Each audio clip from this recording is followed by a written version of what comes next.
いや、マジで、これ困ります。キャスティングボートを今握ってる国民民主党がとんでもねえ政策掲げやがったなと。やっぱり、連合っていう労働組合がバックにいるだけあるなっていうことで、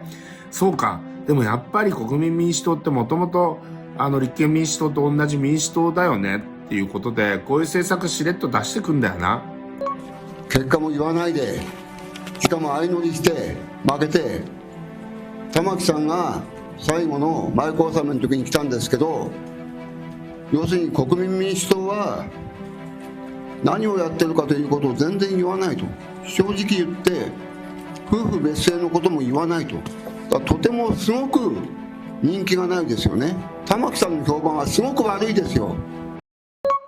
最近国民民主党は批判されてばかりですね。川越市長選挙で与野党相乗りで大敗。夫婦別姓で国民民主党記者会見で千葉幹事長がフリーホッターに怒られたり石丸伸二さんにも政策はあるのかと揶揄されています。今回はホリエモンも怒っています。ということで、今回はですね、国民民主党がですね、なんかぬるっとですね、彼らの税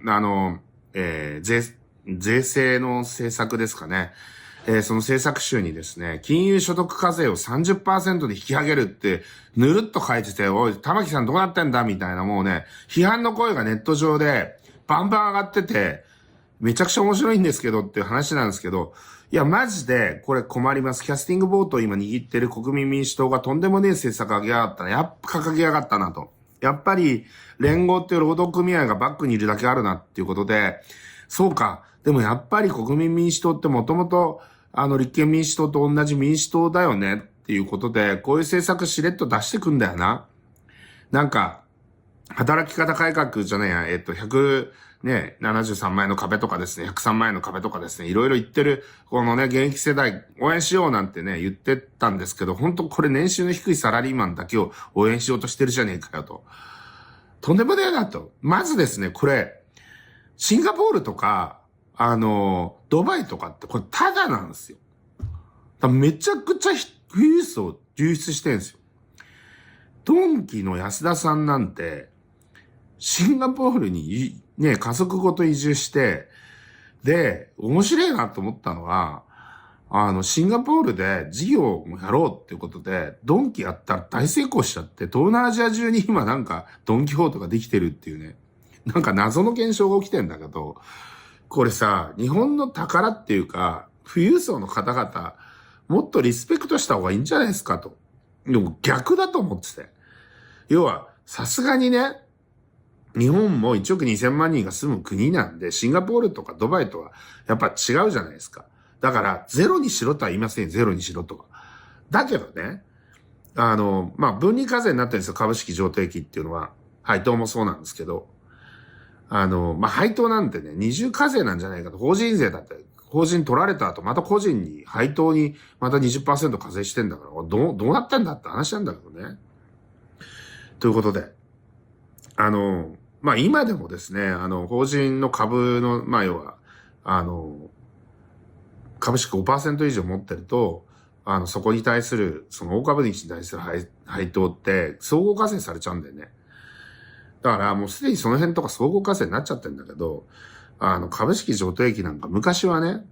例えば株式、IPO しますと。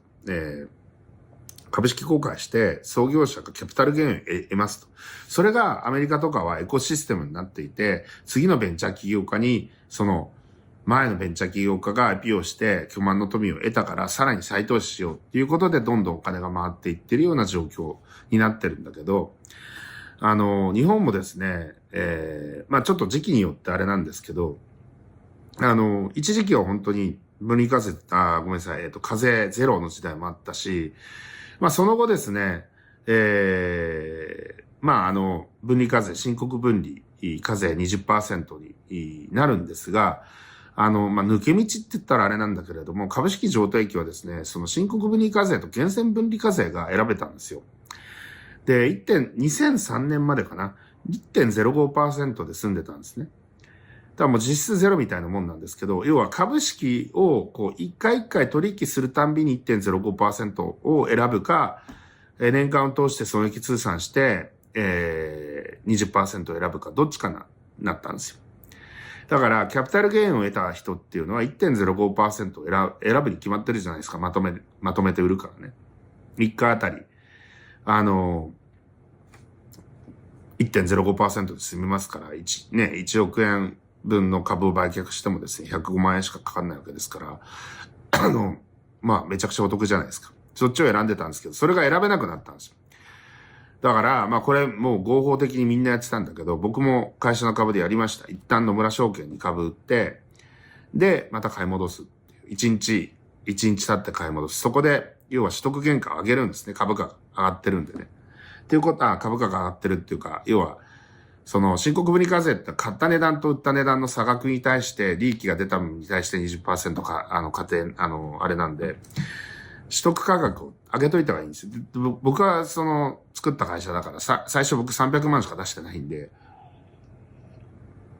で、それがね、一時期時価総額1兆円ぐらいになってて、僕の株だけでもね、2000億円とかあったんで、そこで全部に対して、売れた分だけ取得僕は0円みたいなもんなんで、それは上げとくってことをやったんですけど、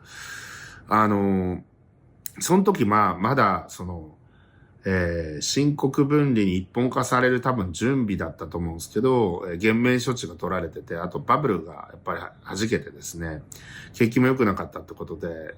申告分離の 20% は減免で 10% だった時期があって、で、それがもう今 20% に統一されてるんですけれども、はっきり言って、創業して新しい事業、リスクをめちゃくちゃ取って始めた人たちが、キャピタルゲインがないと、やっぱ働くモチベーションって上がんないじゃないですか。で、これはもう本当ストックオプションとか、本当に創業時のメンバーの人たちに株を配るとかですね、そういうのもやっぱ同じなんですよね。だから、皆さんのモチベーション、だってこれ、